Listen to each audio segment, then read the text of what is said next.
Hai, Assalamualaikum warahmatullahi wabarakatuh. Kembali lagi bersama saya, Berliana Horshifa, mahasiswa S1 Akuntansi Universitas Muhammadiyah Tangerang. Nah, di video kali ini saya akan menjelaskan ke kalian mengenai teori akuntansi, yaitu teori perilaku konsumen. Untuk lebih jelasnya, disimak video berikutnya ya. Nah, langsung saja kita bahas sedikit mengenai teori perilaku konsumen.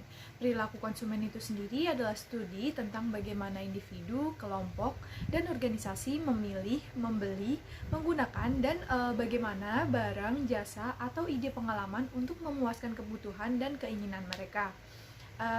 Perilaku konsumen atau consumer behavior dapat didefinisikan sebagai kegiatan individu yang secara langsung terlibat dalam mendapatkan dan mempergunakan barang-barang atau jasa, termasuk di dalamnya proses pengambilan keputusan pada persiapan dalam penentuan kegiatan-kegiatan tersebut.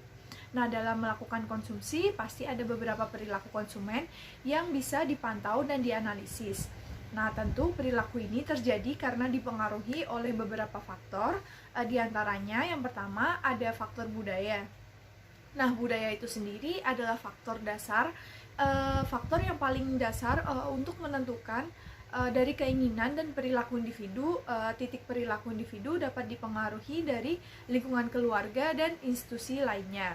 Lalu selanjutnya ada subbudaya, yaitu lingkup yang lebih kecil yang memberikan identifikasi dan sosialisasi secara langsung lebih spesifik untuk partisipan dalam subbudaya.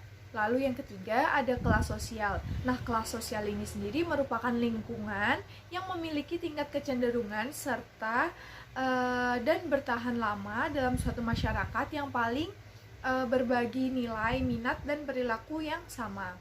Lalu faktor yang kedua yaitu ada faktor sosial. Nah, yang pertama di sini ada kelompok referensi. Kelompok referensi merupakan keseluruhan kelompok yang mempengaruhi secara langsung ataupun tidak langsung terhadap sikap dan perilaku seseorang. Nah, kelompok referensi ini sendiri terdiri dari kelompok primer dan kelompok sekunder. Lalu ada kelompok aspirasi dan kelompok disosiatif.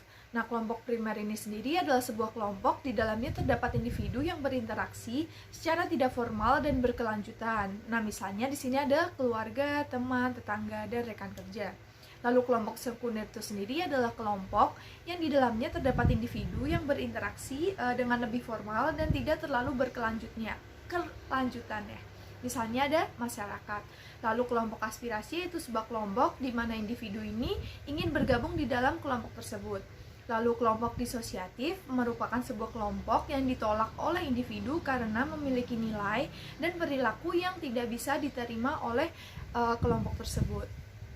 Lalu ada kelompok keluarga. Nah, keluarga merupakan lingkungan yang paling berperan penting dalam sebuah masyarakat serta mempresentasikan kelompok referensi yang utama dan paling berpengaruh dalam kehidupan pembeli. Nah, keluarga dalam kehidupan pembeli terdiri dari dua jenis. Yang pertama yaitu keluarga orientasi yang merupakan orang tua dan saudara kandung. Lalu yang kedua ada prokreasi, yaitu merupakan sepasang suami istri dan anak-anak yang memiliki pengaruh langsung terhadap perilaku pemilihan. Nah, lalu ada peran dan status. Peran merupakan kegiatan yang dilakukan seseorang dan setiap peran menyandang status. Nah, orang kecenderungan memilih produk yang dapat mencerminkan dan mengkomunikasikan peran dan status yang dikehendaki dalam masyarakat tersebut. Lalu faktor yang ketiga ada faktor pribadi. Nah, di sini ada usia dan tahap siklus hidup. Usia dan tahap siklus hidup berpengaruh terhadap selera dalam pemenuhan kebutuhan hidup sehari-hari dan setiap individu. Nah, orang dewasa telah melewati perjalanan hidup yang berubah setiap masanya. Nah, hal ini tentu akan memunculkan kebutuhan baru setiap kebutuhan seperti kebutuhan jasa perbankan, pengacara, dan konsultan pernikahan. Lalu ada pekerjaan dan keadaan ekonomi. Nah, konsumsi dari individu juga dipengaruhi oleh pekerjaan dan keadaan ekonomi. Maka dari itu, pemasar harus berusaha mengidentifikasi kelompok pekerjaan yang memiliki minat di atas rata-rata terhadap barang dan jasa tertentu. Selain itu, keadaan ekonomi sangat mempengaruhi pilihan barang dan jasa yang akan dikonsumsi oleh setiap individu. Nah, selanjutnya ada kepribadian dan konsep diri. Kepribadian merupakan serangkaian sifat psikologis dari setiap individu yang menimbulkan reaksi yang relatif konsisten dan bertahan lama terhadap lingkungan. Dengan adanya kepribadian dapat menjadi suatu variabel dalam menganalisis perilaku pembelian. Selanjutnya ada gaya hidup. Nah, pola hidup yang tergambar dalam kegiatan, minat, dan pendapat dari setiap individu biasa disebut dengan gaya hidup. Nah, gaya hidup ini sendiri menggambarkan interaksi antara individu dengan lingkungannya. Lalu faktor yang keempat yaitu ada faktor psikologis. Nah, di sini ada motivasi. Setiap individu mempunyai beberapa kebutuhan yang bersifat biogenik yang timbul dari keadaan tekanan psikologis serta rasa lapar, seperti rasa lapar, rasa haus maupun rasa ketidaknyamanan. Selain itu terdapat kebutuhan yang bersifat psikologis yang timbul dari keadaan tekanan psikologis. Nah, seperti kebutuhan atas pengakuan, penghargaan diri, dan rasa memiliki. Ketika kebutuhan menjadi motif dan meningkat sampai intensitas yang cukup akan mendorong seseorang untuk bertindak. Lalu ada persepsi. Nah, persepsi ini sendiri merupakan suatu proses ketika seseorang memilih, mengatur, dan menerjemahkan informasi yang ada untuk menciptakan gambaran dunia yang berarti. Nah, persepsi dalam dunia pemasaran lebih bermakna daripada realitas karena terdapat persepsi konsumen yang akan berpengaruh terhadap perilaku aktual konsumen. Namun, setiap orang dapat mempunyai persepsi berbeda terhadap objek yang sama karena terdapat 3 proses pemahaman, yaitu atensi, selektif, distorsi. Nah, lalu selanjutnya di sini ada pembelajaran. Nah, pembelajaran dapat memberikan perubahan dalam perilaku individu yang berasal dari pengalaman hidup. Lalu ada memori. Nah, memori ini sendiri terdiri dari 2. Yang pertama ada memori jangka panjang dan yang kedua ada memori jangka pendek. Nah, memori jangka panjang merupakan memori yang paling diterima dalam bentuk model asosiatif, di mana dalam model tersebut seseorang menganggap pengetahuan tentang merek konsumen merupakan informasi dalam memori dengan berbagai asosiasi yang saling berhubungan.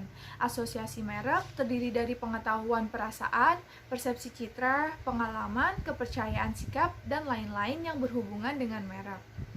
Nah, dari penjelasan singkat saya dapat saya simpulkan bahwa perilaku konsumen adalah proses pengambilan keputusan dan kegiatan fisik individu yang semuanya ini melibatkan individu dalam menilai, mendapatkan, menggunakan, atau mengabaikan barang dan jasa.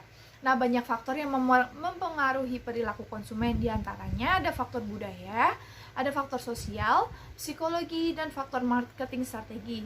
Nah, perilaku konsumen menjelaskan bagaimana seseorang dengan pendapatan yang diperoleh dapat membeli barang dan jasa sehingga dapat tercapai kepuasan tertentu yang sesuai dengan apa yang diharapkannya. Nah, itu tadi penjelasan singkat saya. Mungkin sampai sini dulu. Apabila ada yang ingin ditanyakan, silahkan ditanyakan di kolom komentar. Dan jangan lupa share video ini ke teman-teman kalian ya, biar mereka juga tahu apa itu teori perilaku konsumen. Saya Berliana, pamit undur diri.